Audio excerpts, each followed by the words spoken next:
శ్రవణ, ఎంతసేపని అలా సింగారించుకుంటావు? పరీక్షకు వెళ్తున్నావా లేక పెళ్లి చేసుకోవడానికా? పెళ్ళే,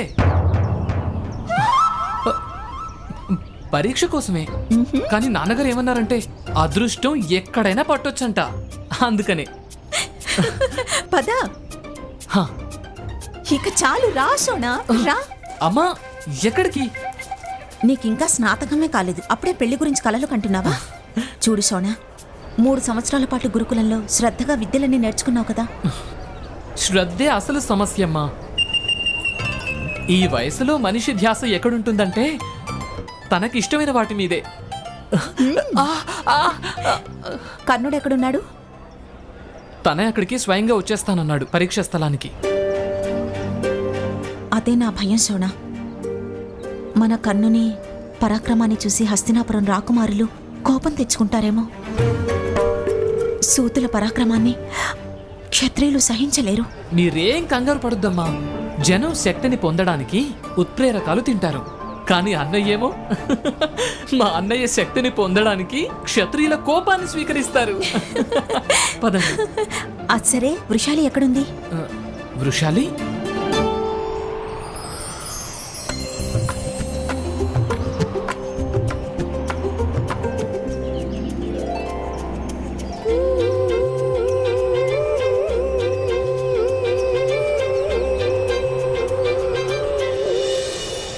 వృషాలి ఖచ్చితంగా ఏదో శివుడి గుళ్ళో ఉండుంటుంది.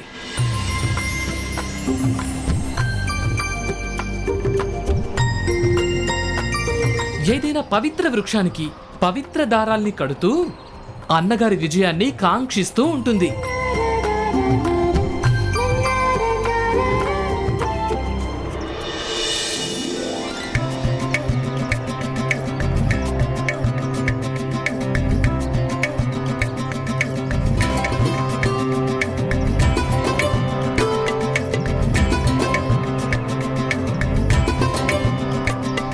ఖచ్చితంగా విశ్రాంతినిచ్చే వస్తువులన్నింటినీ త్యాగం చేసి కష్టాన్ని భరిస్తూ ఉంటుంది.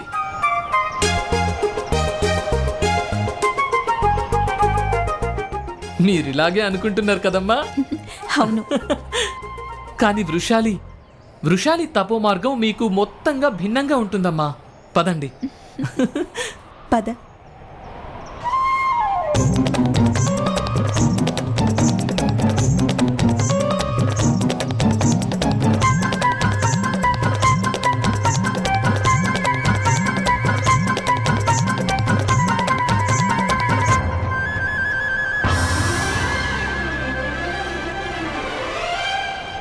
కాస్త మీరు పక్కకు జరిగి నిలబడండి. నాకు పరీక్ష స్థలం సరిగా కనిపించడం లేదు.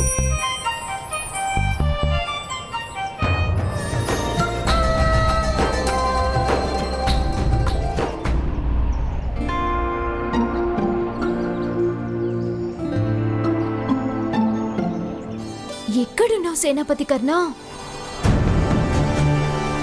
ఈ కార్యం పూర్తయిపోయింది. ఇక సమయం ఆసన్నమైంది. మహామహిమాన్వితులు నా కోసం ఎదురుచూస్తూ ఉంటారు.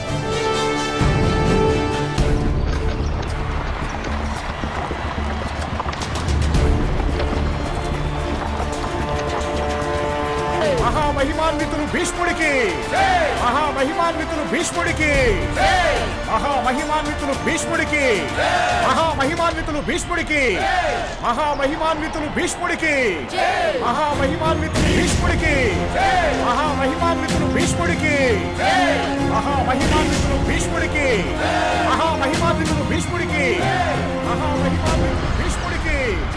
మహామహిమాన్వితులు భీష్ముడికి, మహామహిమాన్వితులు భీష్ముడికి, మహామహిమాన్వితులు భీష్ముడికి, మహామహిమాన్వితులు భీష్ముడికి.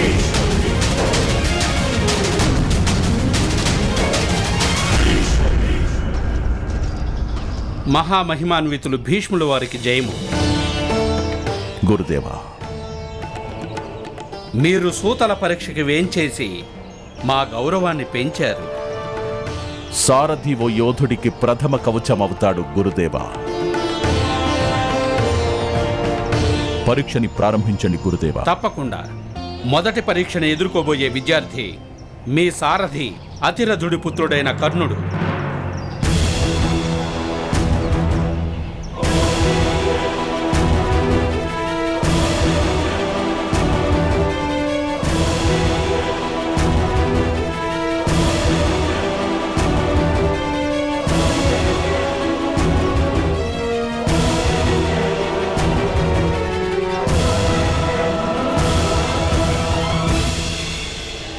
అతని పరీక్ష ఎన్నో ఏళ్ల క్రితమే పూర్తయింది.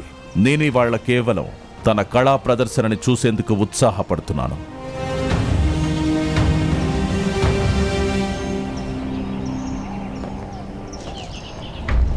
రాధే, కర్ణ, ముందుకురా.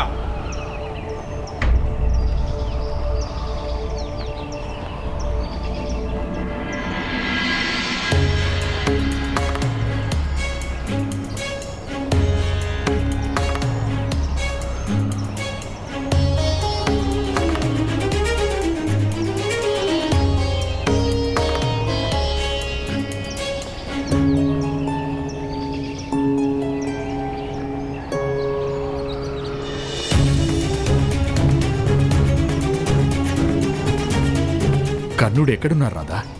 మహామహిమాన్వితుల్ని ఎదురు చూసేలా చేయడం సరికాదు. అవును, నిజమే. తను త్వరగానే వచ్చేస్తాడు.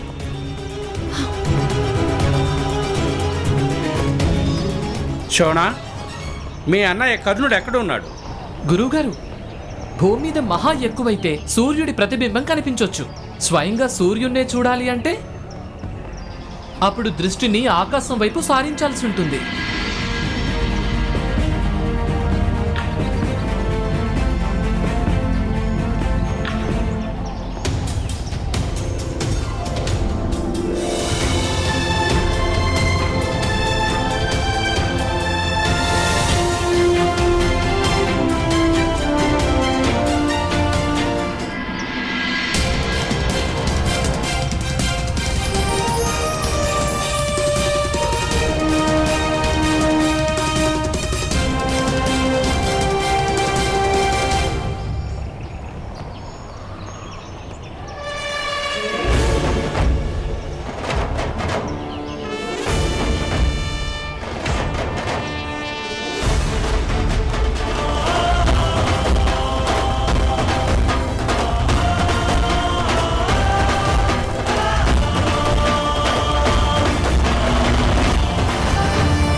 ఇదేం పిచ్చి వ్యవహారం గురుదేవా? ఏంటి పిచ్చి పనులు? మహామహిమాన్వితుల సమక్షంలో ఆకాశ మార్గంలో వచ్చే సాహసం ఎలా చేస్తాడు ఈ సూతపుత్రుడు?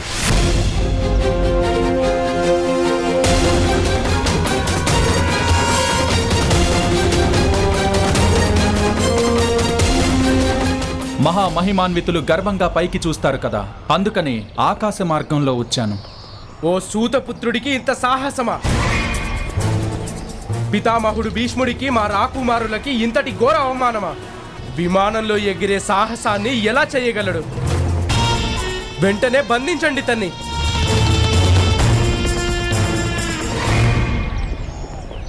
రాకుమారా, సూతులు చేయాల్సిన పనేంటి అసలు? రథం నడపడం. అంటే వాహనాన్ని నడపడం. వాహనాలనే నడపగలరు కదా. మరిదేంటి రాకుమారా, ఇది కూడా గాల్లో ప్రయాణించే వాహనమే కదా. మీకేం అక్కడ దివ్యపక్షి కనిపించట్లేదు కదా?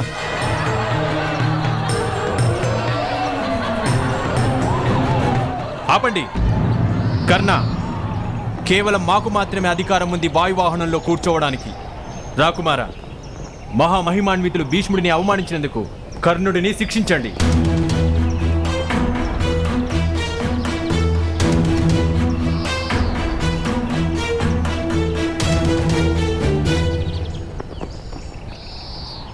కర్ణ, వాయువాహనాన్ని నిర్మించే జ్ఞానాన్ని నువ్వెక్కడి నుంచి పొందావు? అగస్త్య సంహితలో దీని వర్ణన ఉంది మహామహిమాన్విత.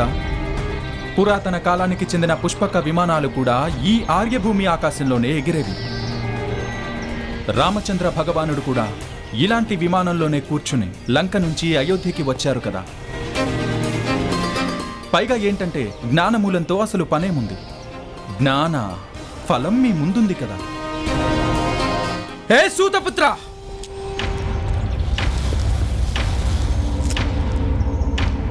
భీష్మ పితామహుల సమక్షంలో అలా పొగరుగా సమాధానం చెప్తావా మూర్ఖ? నేను ఆయన్ని అవమానించడం సహించలేను. వీడి తలని ఖండించండి సైనికులారా.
మహామహిమాన్విత, హృదయంలో కరుణను ధరించి న్యాయం చేయండి. నేను వేడుకుంటున్నాను. ధనుర్విద్య కేవలం క్షత్రియులకు మాత్రమే. నువ్వు సూతపుత్రుడివి కనుక సూతుడిగానే ఉండిపోవాలంతే. ఇకపై ఎప్పటికీ నీ నుంచి ధనస్సుని తీసుకోవాల్సిన అవసరం రాకూడదు. న్యాయం చేసే సమయంలో కరుణని చూపించకూడదు. సత్యం అలాగే పరంపరని మాత్రమే ఆలోచించాలి.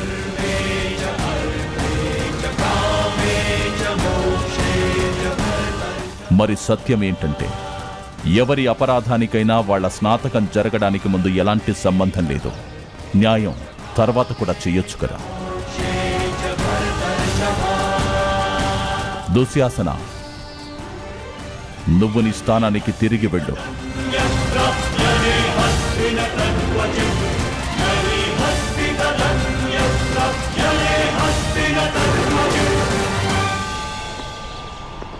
కర్ణ, ఇంక నువ్వు నీ పరీక్షని ప్రారంభించు.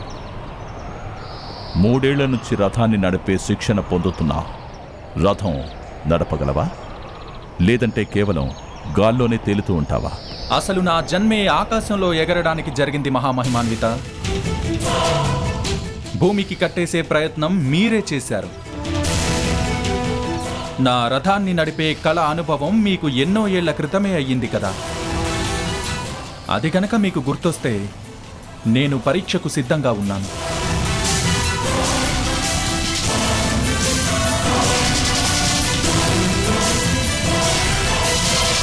నాయనా కర్ణ, నీ రథాన్ని తీసుకురా.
ఉగ్రవాక మహాశయ, మీకందరికీ ఇంత పెద్ద గాయాలు ఎలా అయ్యాయి?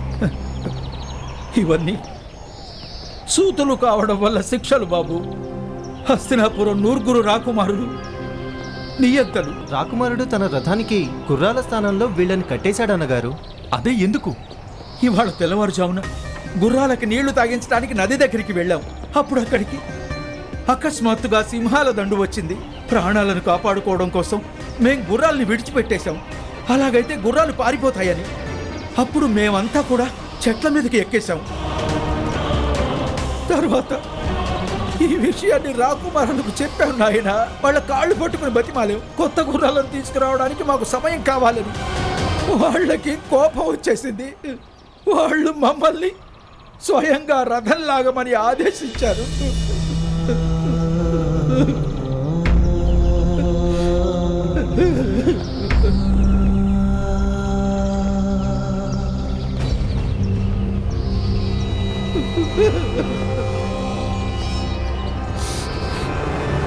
దోషం రాకుమారులది కాదు, మీదే.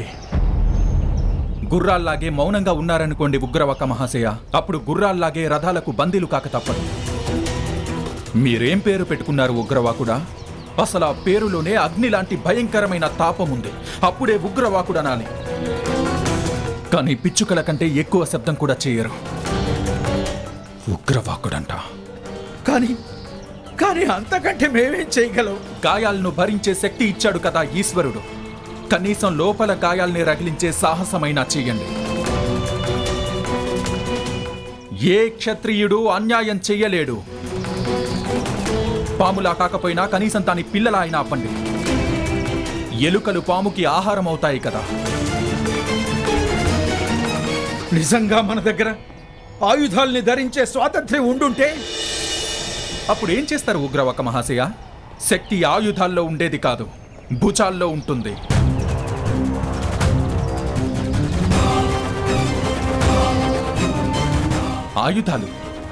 ఆయుధాల అవసరం ఎప్పుడంటే యుద్ధం గెలవడానికే. గౌరవం పొందడానికైతే సాహసమే సరిపోతుంది. చూడాలనుకుంటే వచ్చి చూడండి.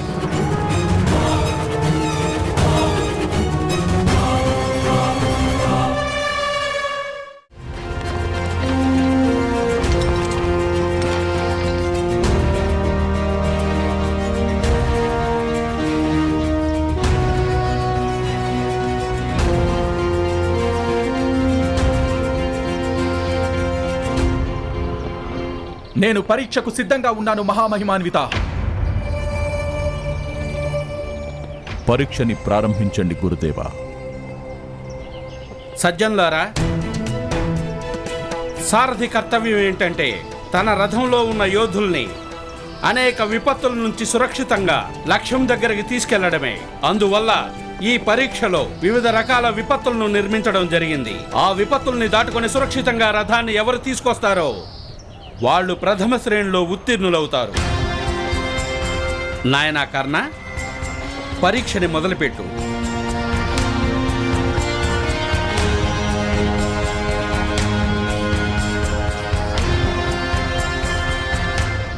మహామహిమాన్విత, గురుదేవులు చెప్పారు కదా, సారథి కర్తవ్యం ఏంటంటే రథంలో ఉన్న యోధులను సురక్షితంగా యుద్ధంలోకి తీసుకెళ్లడమే, ఇంకా అతనిని రక్షించడమే.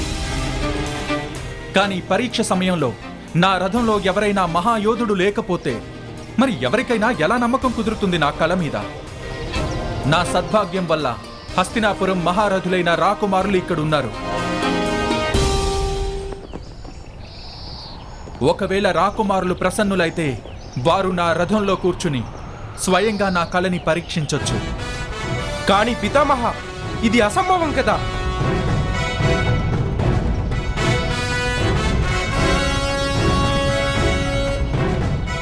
మన రాకుమారులకు ఆ ధైర్యం లేకపోతే నేను ఒంటరిగానే రథాన్ని నడిపే పరీక్షనిస్తాను.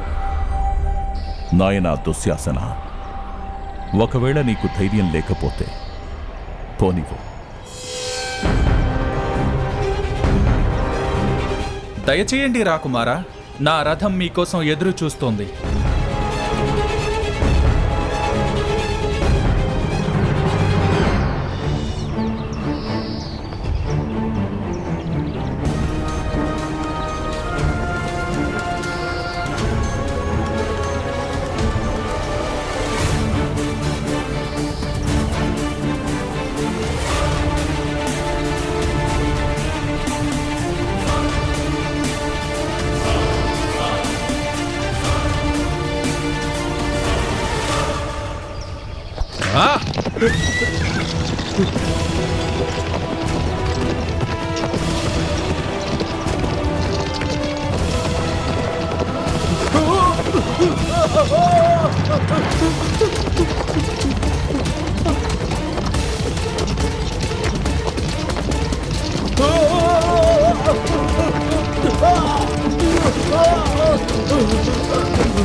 అయ్యో అయ్యో అయ్యయ్యో, పడిపోయారా మహారథి?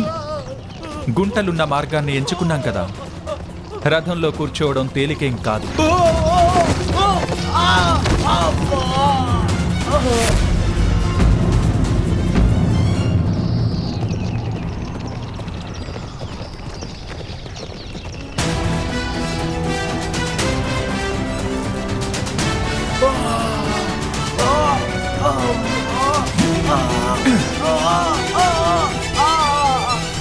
ఇవాళ నేను మీ సారథిని రాకుమారా. మిమ్మల్ని రథంలోకి ఎక్కించడం నా కర్తవ్యం.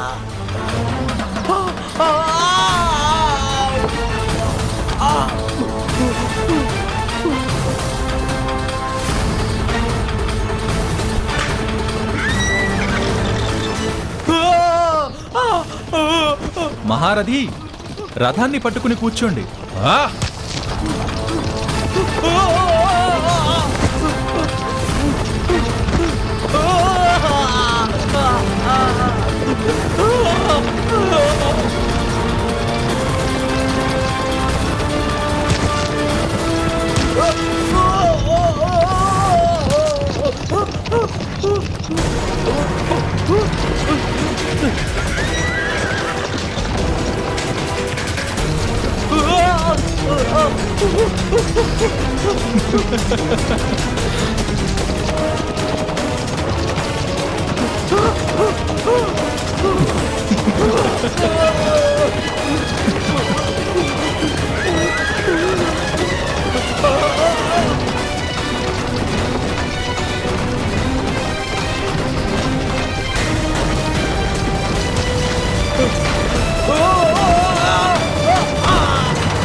అయ్యో, రాకుమారా, మీకేం దెబ్బలు తగలలేదు కదా?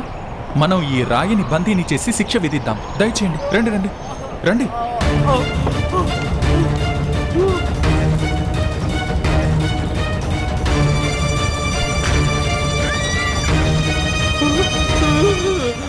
రాకుమారా, సరిగ్గా నించోవడానికి ప్రయత్నించండి, లేదంటే మీ కారణంగా నేను పరాజయం పాలు కావచ్చు కదా.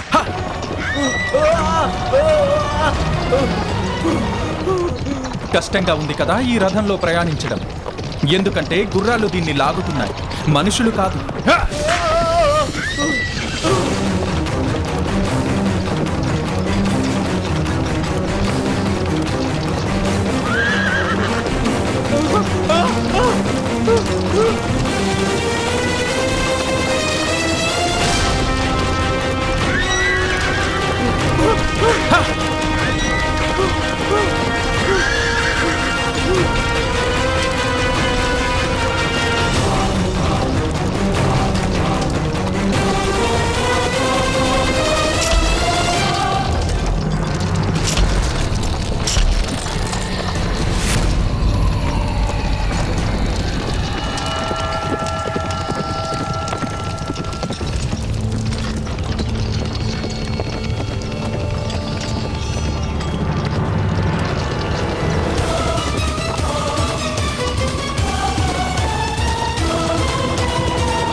ముఖం కడుక్కోవడానికి నీళ్లు తెప్పించమంటారా రాకుమారా?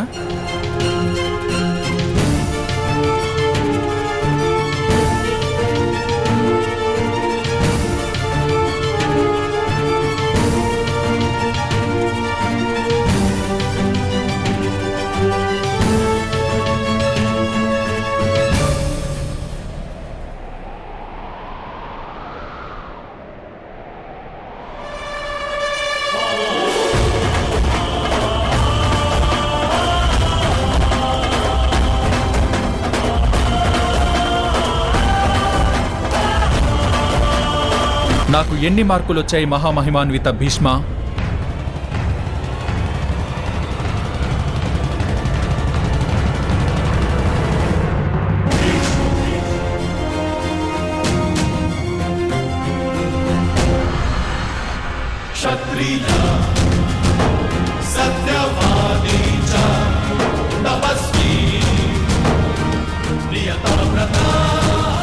నాకెన్ని మార్కులు వచ్చాయి మహామహిమాన్విత భీష్మ?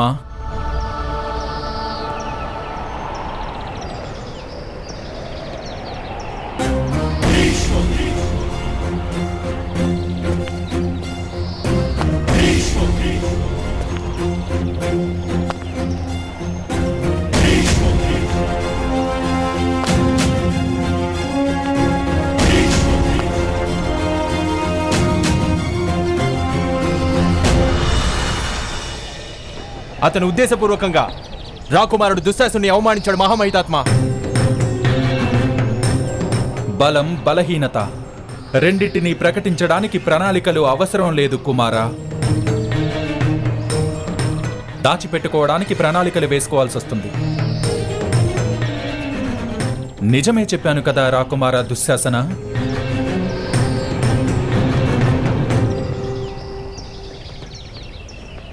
పితామహ, పొగరుమోతు సూతుడికి శిక్ష విధించండి.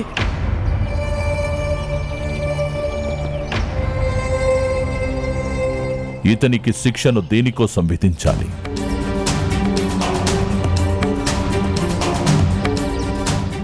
ఏ పరంపరకు ద్రోహం, ఏ నియమాలను ఉల్లంఘించాడు ఇతను?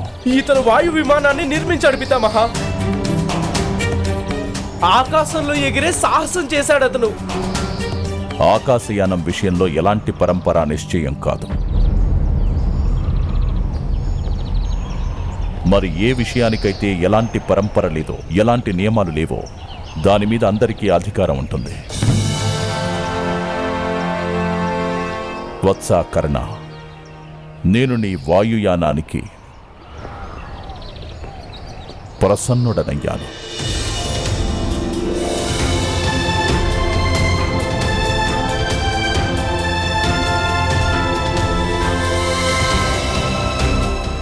మహామహితాత్ముడు భీష్ముడికి, మహామహితాత్ముడు భీష్ముడికి, మహామహితాత్ముడు భీష్ముడికి, మహామహితాత్ముడు భీష్ముడికి, మహామహితాత్ముడు భీష్ముడికి, మహామహితాత్ముడు భీష్ముడికి, మహామహితాత్ముడు భీష్ముడికి.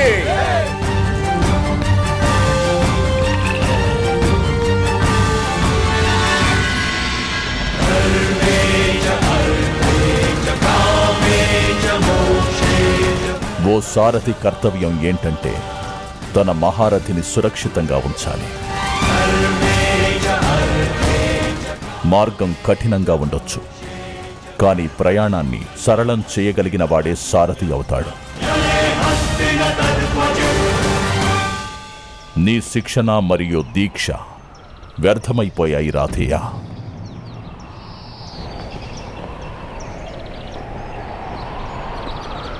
ఏదో గొప్పగా చెయ్యాలన్న ఆశతో నువ్వు సామాన్యంగా కూడా చెయ్యలేకపోయావు.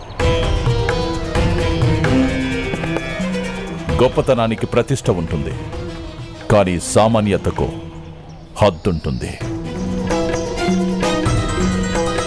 గుర్తుంచుకో, ఓ రైతు పొలంలో ధాన్యాన్ని చల్లుతాడు. తనో సామాన్య కార్యకర్తే, కాని తను మొత్తం సమాజానికే కడుపు నింపుతాడు. అతిరథుళ్లాంటి ఉత్తమ సారథికి పుత్రుడవై ఉండి నువ్వు సఫలత సాధించలేదు.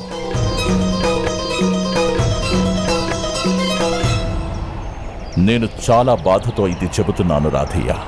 ఇప్పుడు నేను నీ స్నాతకాన్ని ప్రకటించలేను.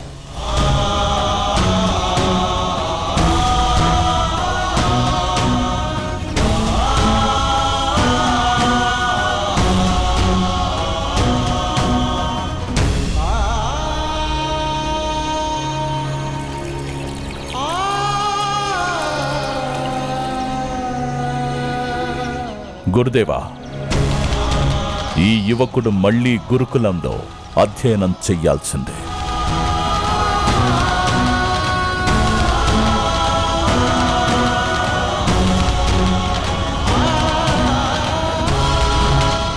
అసలది విద్యే కాదు.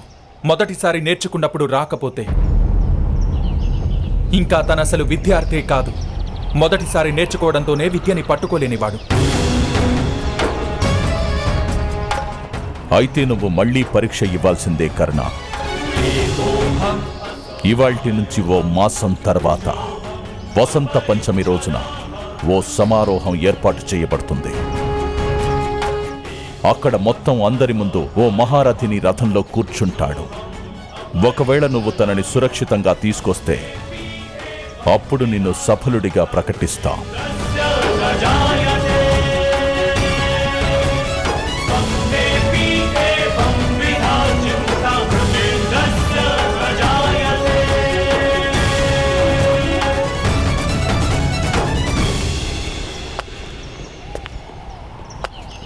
ఆ రోజు నా రథంలో కూర్చునే ధైర్యం స్వయంగా మీరే చేయగలరా మహామహిమాన్విత భీష్మ?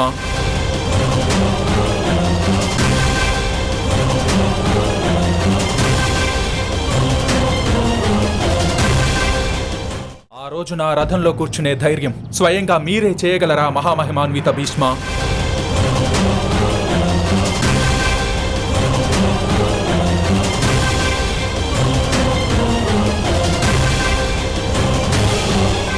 ఇది పొగరుకి పరాకాష్ట కదా పితామహ. లేదో, ఎవరికైనా తమ కళ్ళ మీద అత్యంత విశ్వాసం ఉంటే అప్పుడే వాళ్ళు ఓ మహారథికి సవాలు విసరగలరు. ఇది అహంకారం కాదు. అందుకే కర్ణ, నేను ఒప్పుకుంటున్నాను.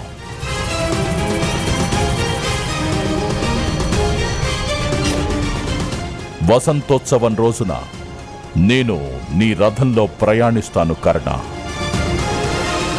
అలాగే స్వయంగా నిన్ను పరీక్షిస్తాను. నేనా వసంతోత్సవం రోజు కోసం ఎదురు చూస్తాను మహామహిమాన్విత. పైగా ఆ రోజు నుంచి రథాన్ని నడిపే విధానం కూడా విభిన్నంగా ఉంటుంది.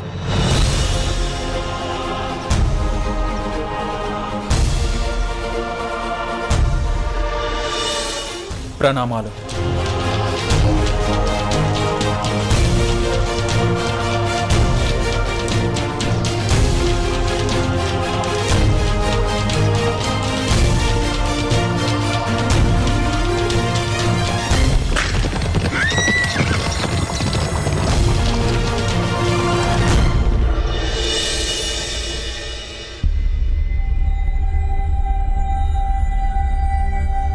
అసలు నా జన్మే ఆకాశంలో ఎగరడానికి జరిగింది మహామహిమాన్విత. భూమికి కట్టేసే ప్రయత్నం మీరే చేశారు. నా రథాన్ని నడిపే కళ అనుభవం మీకు ఎన్నో ఏళ్ల క్రితమే అయ్యింది కదా. అది గనక మీకు గుర్తొస్తే నేను పరీక్షకు సిద్ధంగా ఉన్నాను. అసలది విద్యే కాదు. మొదటిసారి నేర్చుకున్నప్పుడు రాకపోతే ఇంకా తనసలు విద్యార్థే కాదు. మొదటిసారి నేర్చుకోవడంతోనే విద్యని పట్టుకోలేనివాడు. ఆ రోజు నా రథంలో కూర్చునే ధైర్యం స్వయంగా మీరే చేయగలరా మహామహిమాన్విత భీష్మ? నేనా వసంతోత్సవం రోజు కోసం ఎదురు చూస్తాను మహామహిమాన్విత. పైగా ఆ రోజు నుంచి రథాన్ని నడిపే విధానం కూడా విభిన్నంగా ఉంటుంది. నేను నా పుత్రుడి ప్రవర్తనకు సిగ్గుపడుతున్నాను మహితాత్మ. అతిరథ, నీ పుత్రుడు అగ్నిలాగా ప్రకాశించేవాడు. ప్రకాశించే జ్యోతి అప్పుడప్పుడు కాల్చి పారేస్తుంది. అందులో బాధపడాల్సిందేమీ లేదు. కానీ దీపజ్యోతి ఇంటిని కాల్చేస్తే అప్పుడు ఆ దోషం ఎవరిదవుతుంది? ఆ ఇంటిది కాదు, ఆ జ్యోతిది కాదు, ఆ దీపం వెలిగించిన వాడిది. పుత్రుడి సామర్థ్యానికి తండ్రే జవాబుదారి. సరిగ్గా చెప్పావు అతిరథ. కానీ నీ ప్రయత్నంలో ఏ లోపం లేదు కదా. నేనేం చేయను మహితాత్మ. దిశ శూన్యుడను కర్ణుడిని ఎలా శాంతింపజేయను? సంతోషం హృదయం గుణం కదా అతిరథ. పరిస్థితుల పరిణామం ఎంతమాత్రం కాదు. ప్రతి ఒక్క మనిషి సంతోషాన్ని స్వయంగా అలవాటు చేసుకోగలడు. కానీ మనస్సులో ఆ సంతోషం ఉంటే అప్పుడు పరిస్థితులు అన్యాయంగానే కనిపిస్తాయి. ఆ కారణంగానే నువ్వు నీ కొడుక్కి సంతోషంగా ఉండడం నేర్పించడం చాలా ముఖ్యం అతిరథ. ఇదే నీకున్న మార్గం. ఇంకేదైనా రెండో మార్గం? ఒకవేళ నీ పుత్రుడికి తన అసంతృప్తికి ఎలాంటి అడ్డంకి లేకపోతే చూడు అతిరథ, నువ్వు అతన్ని కోల్పోవలసి ఉంటుంది.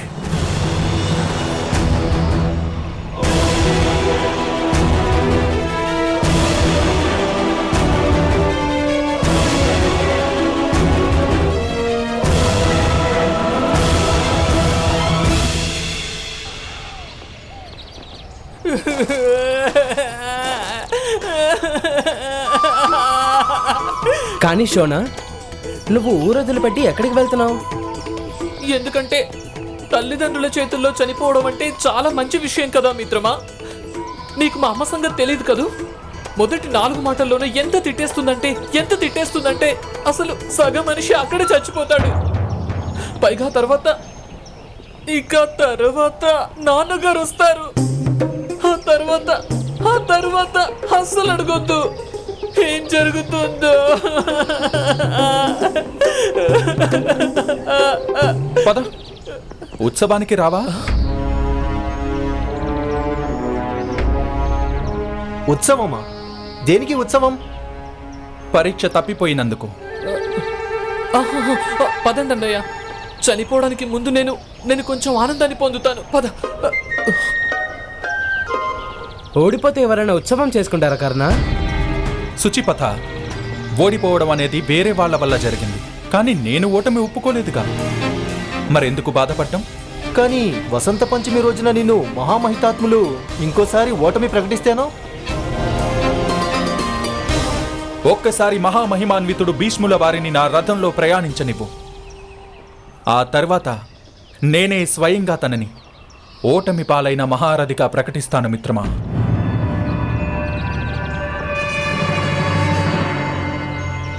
పద, అమ్మ ఎదురు చూస్తూ ఉంటుంది సోనా. అమ్మగారా? అన్నగారు మీరు వెళ్ళిపోండి. నేనైతే బావిలో దూకి ప్రాణాలు త్యాగం చేసిన తర్వాత ఇంటికి రాగలుగుతాను. సోనా, అమ్మ అయితే నిన్ను బావిలోంచి కూడా తీసుకొచ్చేస్తా. ముందొచ్చి అమ్మని కలు, ఆ తర్వాత ప్రాణాలు కూడా ఇచ్చేయొచ్చు. లేదు. పద పద. అన్నగారు పద. అయ్యో.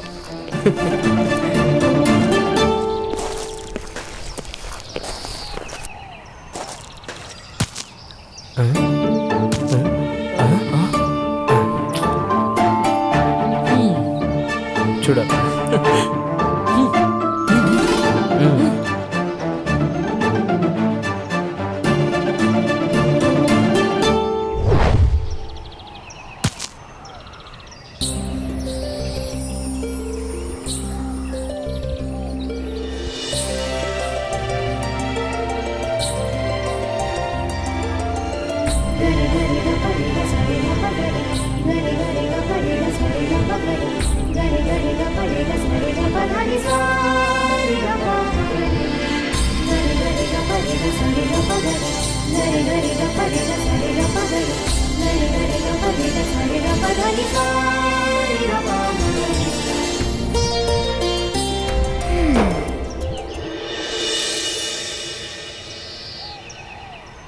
స్వాగతం అసఫల సారథి.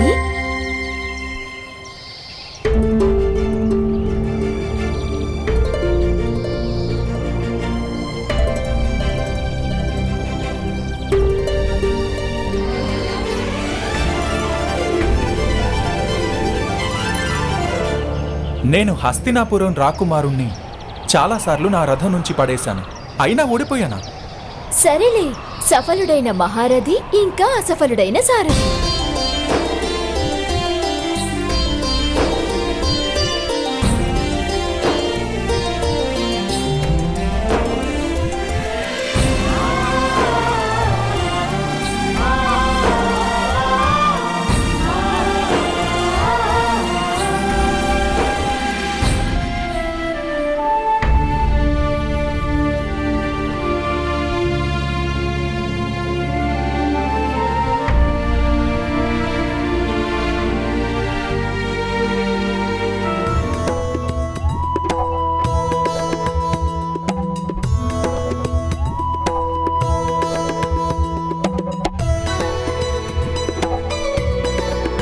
ఏంటది? ఇది ఔషధం. దీన్ని గాయానికి పూస్తూ ఉంటారు. నాకోసమా? లేదు, అది నాకు గాయమైందిగా. ఎక్కడా?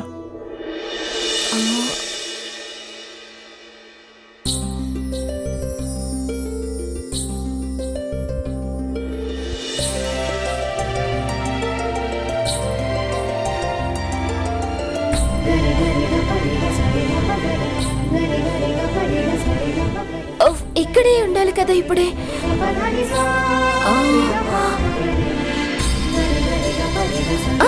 ఇదిగో ఇక్కడ చూడు.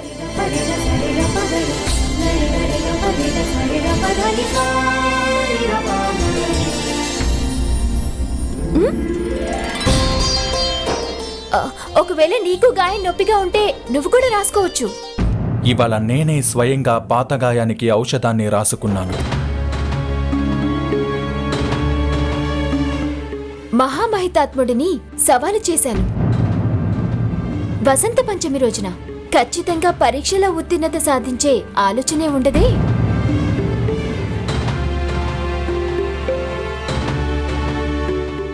నీకు నా మీద విశ్వాసం ఉంది కదా?